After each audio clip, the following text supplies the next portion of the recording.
I've looked at it as a whole package rather than individual parts. I wanted to improve the whole house.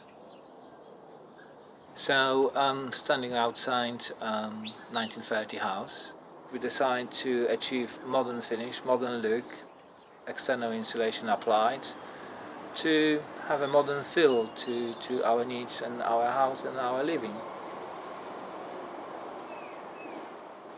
Typically 1930 house doesn't have a great deal of insulation. Our approach was we have to wrap this properly so make sure it is energy efficient. I went for external wall insulation because I didn't want to lose a floor space. We've used 100mm external insulation with external render colour of my choice. And we chosen lovely grey, so you can have any real colour you imagine. So from a pure basic white to dark black, grey, any colours. The difference only is the lighter colour, the cheaper it is. The darker colour, the more expensive it is. We kept the windows in the original position. We didn't want a really disruption inside the rooms. So the window sill is quite small and we cannot utilize for anything. As well as the shutters or blinds had to be fitted outside and they are intruding a little bit into a room.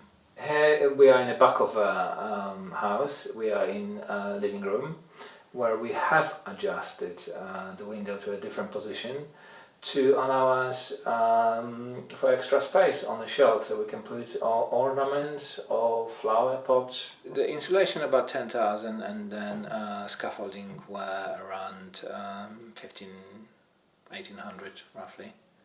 So yeah, about £12,000 for the whole house insulation in my case. There are some eco schemes and Green Deal schemes, and each borough or each council have a scheme for reinvesting money for eco features or eco improvement to your house. Trying to improve this house, we have obviously done low external insulation. As well as we've done no other insulation throughout other locations. Looking on the floors, we've used recycled plastic bottles shredded and compacted into insulation. So we got about 250 mil of insulation on the ground floors on the new part of the house.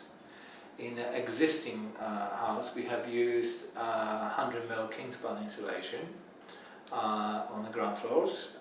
Throughout the loft we have used recycled newspapers, insulation called warm cell. It's about 300 mil in total for the required U value. We've recycled kitchen door, which was here, into a new life on the other side of a new extension, so we gave new life to a door. So by recycling products like windows and doors or reusing them, we've used airtight tape around to make sure all windows and doors are draft proof. We have replaced old inefficient back boiler with a brand new condensing boiler, Ecotech Valent, which serves underfloor heating and central heating throughout the house. For hot water, showers and general use of water, we've got thermal solar on the roof. I've tried to do an experience on them and turn off the boiler and see how far I can go with hot water only from solar thermals. So I had almost for between 4.5 to 5 months hot water only from solar panels. We have designed new sort of system for overheating, so if it's too much of the hot water gets transferred into underfloor heating with a clever design pipework. So we have tried to use quite a lot of natural and recycled product.